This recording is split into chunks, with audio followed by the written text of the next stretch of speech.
Oi,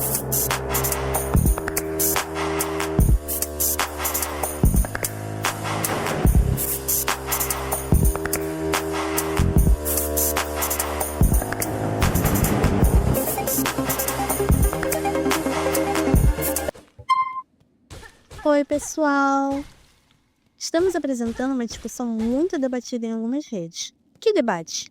A desigualdade de gênero nos games, ou também conhecida o espaço feminino nos games. Vamos falar sobre esse tema tão polêmico ou tão politizado? Durante muito tempo, os jogos eletrônicos foram tratados como um mero entretenimento familiar. Com avanços da tecnologia e da internet, muitas coisas mudaram ao longo do tempo, tanto culturalmente quanto socialmente. Seu formato encontra-se em constante evolução e vem se afirmando na academia como objeto de estudos, graças ao crescimento da indústria de games e às altas receitas que lhe geram. Além disso, sua divulgação com a internet provoca os pesquisadores para refletir acerca das figurações e efeitos dos games no campo da comunicação social e na indústria de entretenimento e cybercultura. Vou ser mais específica em relação ao feminino nos games. Em falar sobre formas de visão sobre a figura feminina como sensual, comum e hipersexualizadas. Aliás, depende muito do contexto social, cultural de cada época. Ao longo das últimas décadas, a presença feminina nos jogos eletrônicos tem sido marcada por estereótipos e representações que muitas vezes reforçam desigualdades. Nos anos 80 e 90, as personagens femininas aparecem majoritariamente em papéis secundários, como a princesa em perigo, precisando ser salva pelo herói masculino. Um exemplo clássico é a Princesa Peach, da franquia Super Mario, ou mesmo a Zelda, na série The Legend of Zelda.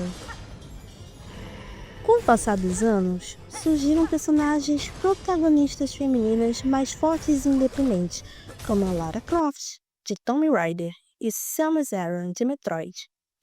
No entanto, muitas vezes essas figuras eram construídas a partir de uma hipersexualização, com roupas curtas, corpos padronizados e ênfase estética, e em vez de aprofundamento narrativo. Esse padrão foi alvo de críticas, pois reforça a ideia da mulher como objeto visual, voltada para agradar um público masculino. Contudo, a partir dos anos 2000, com a expansão da internet, comunidades femininas passaram a se organizar e levantar suas vozes contra essas representações, exigindo maior diversidade e respeito dentro do universo gamer. Além da questão estética, existe também a desigualdade de gênero dentro da própria comunidade de jogadores. Muitas mulheres relataram experiências de preconceito, assédio e exclusão em ambientes virtuais, como partidas online e fóruns de discussão. Bom dia, meu povo. Desculpe interromper a nossa diva Nara, mas eu me chamo Kaique, para quem não me conhece. E temos aqui a presença ilustre da professora Luciana Roxo. Gente? Então, prof, o que a senhora entende sobre desigualdade de gênero?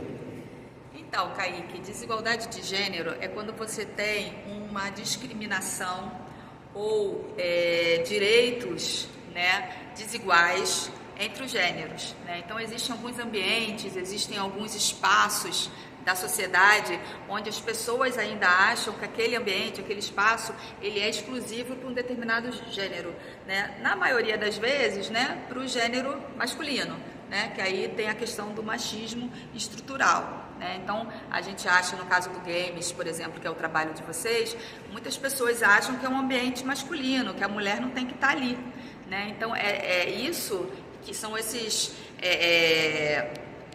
situações que a gente encontra na sociedade, em vários ambientes, em vários espaços, que refletem a desigualdade de gênero que a gente tanto fala, que a gente tanto precisa combater, Os gêneros têm que ter os mesmos direitos, as mesmas possibilidades, o mesmo reconhecimento, o mesmo respeito, independente do espaço, do ambiente onde eles estão. É isso. É isso. É com você, Indianara. Isso mostra que a desigualdade não está apenas nos personagens, mas também nas relações sociais que desenvolvem no meio digital. Por outro lado, nos últimos anos temos visto avanços significativos. Jogos como The Last of Us Part 2 e Horizon Zero Dawn apresentam protagonistas femininas complexas, fortes e humanas, que fogem dos estereótipos clássicos. Isso mostra que a indústria vem tentando se adaptar às novas demandas sociais e culturais, trazendo mais representatividade e pluralidade para o público. Então, vamos focar na figura das mulheres e, nesse caso, personagens femininas, sem lacração ou politicagem, tá bom, meus fofos? Então vamos lá.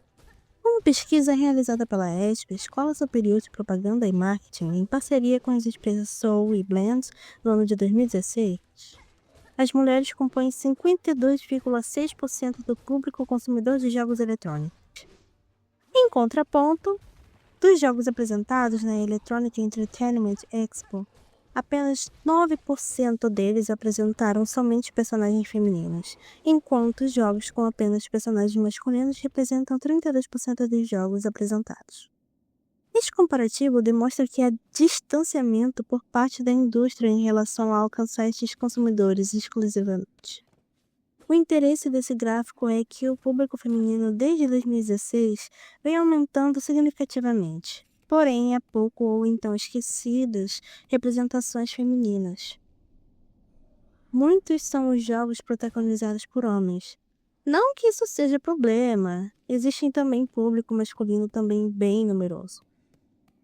Na história, veremos que as mulheres eram muito reprimidas para se expressar publicamente, geralmente sempre submissa a uma figura masculina sempre retratada sem autonomia, pois quando elas tentavam eram castigadas e punidas.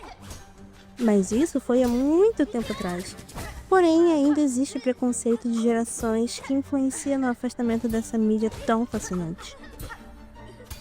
Em canais de streams, é visto mulheres transmitindo lives, tanto de games quanto de outras coisas.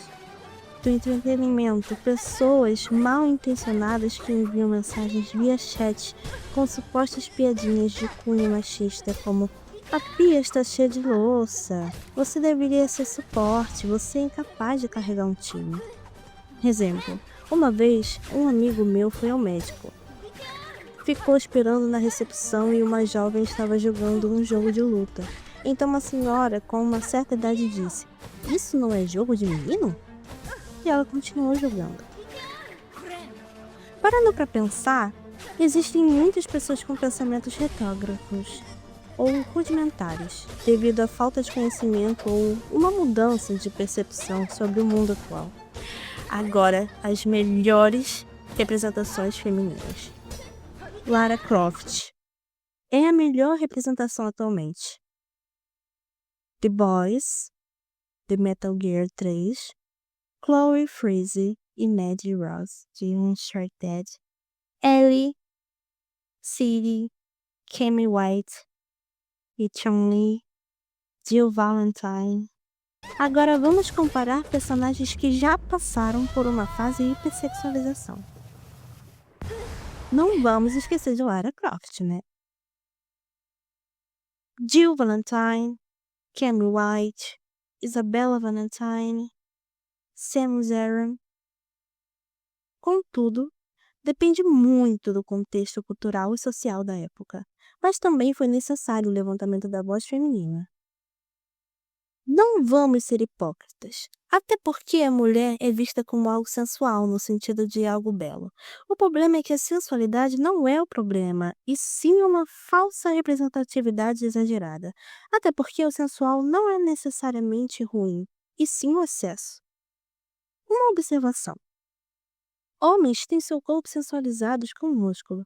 Não que seja um problema, pois é visto como algo a ser inspirado, como expressão artística, assim como as mulheres. Lembramos que, em questões de saúde, você não precisa se encher de anabolizantes, se matar na academia e não comer nada para ter o corpo perfeito. Isso seria ir de arrasta para cima. Mas tanto ter músculos ou ter corpo em plena forma não quer dizer que você seja um produto objetificado e sim que você está bem consigo mesmo.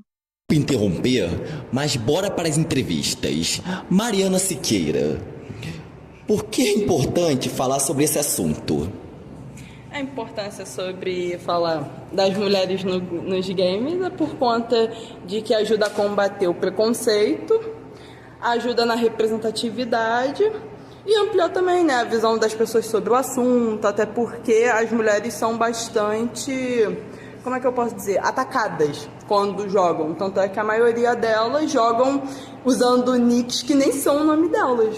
Então acho muito importante falar sobre o assunto. Andressa, uma pergunta mais importante também. O que ajudaria a tornar os games um lugar mais seguro para elas? Eu acho que o que ajudaria muito é colocar alguém na moderação que realmente entenda sobre o assunto e que realmente bata o pé para combater isso daí. Eu acho que é a parte mais importante. Para que as pessoas que realmente criam essas situações tenham lá suas respectivas consequências. É isso, Matheus. Agora é com você, Indianara. Aqui temos o personagem Zangief, da série Street Fight. É visto como expressão artística e não como uma figura sensual, apesar de ele estar com pouca roupa. Mas é visto como um exemplo de força. Uma observação. Nosso querido e lendário Zangief passou por algumas mudanças e até que ficou ótimo.